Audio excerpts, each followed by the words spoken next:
Back to one of our top stories then this morning. The KwaZulu-Natal ANC's 8th elective conference kicks off today. This is the province's second attempt to hold a conference. Last month it was cancelled at the 11th hour following a successful court interdict brought by 6 party members. They were unhappy about the processes leading up to that conference. Now the ANC in KZN, their leadership is confident that the meeting will go ahead without a glitch.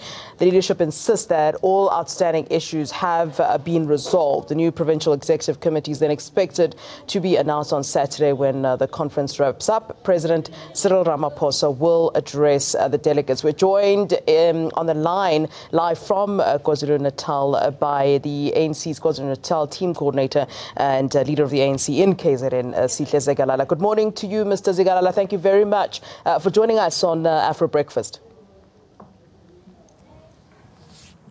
Thanks a lot, and greetings to the viewers of your program. Thanks for having us today. All right. This is the second attempt at trying to successfully pull off the province's elective conference. Have the problems really which befell the last conference been resolved? I mean, we understand there was this out-of-court settlement with the what we call the disgruntled branches, but is everything really good to go? Well, I can say that it's all system goes.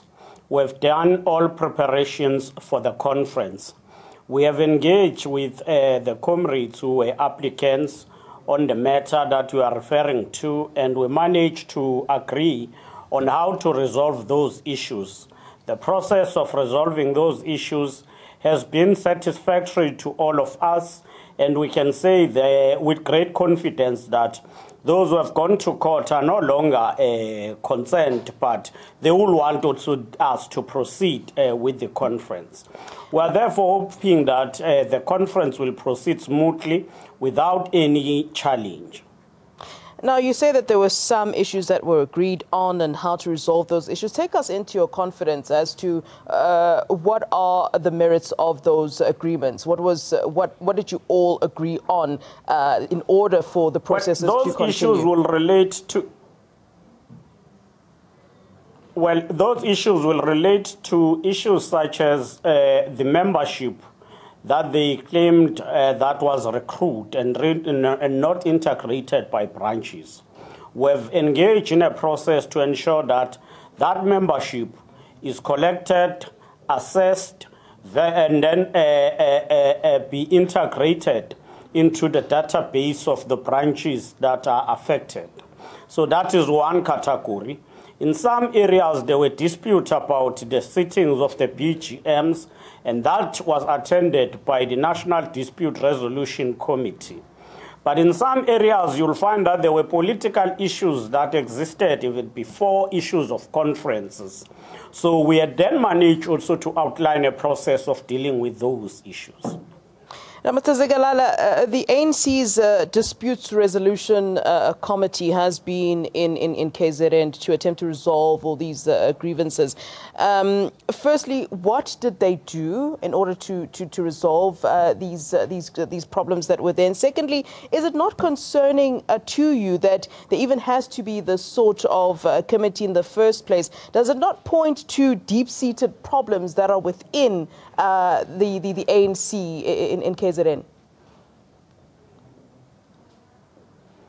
Well, the issue is that the National Dispute Resolution Committee had to deal with these issues in a manner that adjudicate, that seek to say this is a judgment on the matter. But then they handed over to us to implement, and the process of implementing become both organizationally and politically. Organizationally, because you have to ensure that those branches that must reconvene BGMs are doing so. The integration of the membership must be done. But politically, in a sense that there must be effort to unite the affected branches. I cannot lie, it is concerning us that the national leadership had to come down to deal with these issues. And we believe that as we have started engaging, the conference, when it emerged, will emerge with a collective leadership that will be able to deal with issues in a manner that satisfies everyone within the organization. we can say that these are issues that happened in lower structures in most cases. And when they happened, it comes to province and the national in a form of reports and so. And therefore, it is important that we get ways now of dealing with issues right from the bottom. Well, you were addressing Nelson Mandela's memorial lecture in Umvoti in the KwaZulu-Natal Midlands yesterday. I just want to quote some of the things that you said. You said that we have a duty to unite behind the elected leadership of the ANC and not have factions. You've said that those who are elected must support those who are elected. Do you believe that is a reality? I mean, we've seen from province to province where, there's always this group of, and I hate to use the term, but that's the term that's being used, this group of disgruntled, unelected members. Is it a reality that there will be unity with those who find themselves not getting the positions that they had been eyeing? Yes, I think unity is not just about positions only, but unity is to ensure that you've got a collective leadership that reflect and represent all views within the movement. What becomes really a problem is a slate politics, where you've got winners and vanquished.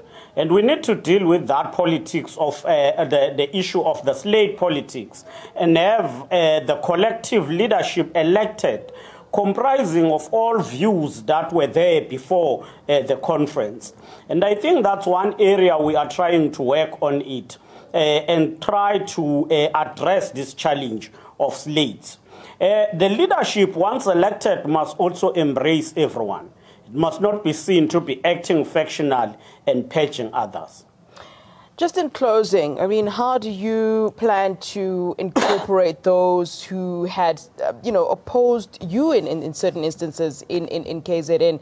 I mean, you're expected to be elected unopposed as the party's chairman in the province, and of course, the position of provincial secretary is the one that's emerged as the most closely contested. But as the leadership, as the leader there in KZN, how do you plan to bring about this unity that you are speaking so much of? Well, firstly, it will be to listen to all people, to ensure that concerns are addressed properly. But three, reach out to comrades and ensure that they are embraced, integrated into structures of the organization, and those who could not, because the structures are limited by numbers, must also be included in programs of the movement going forward.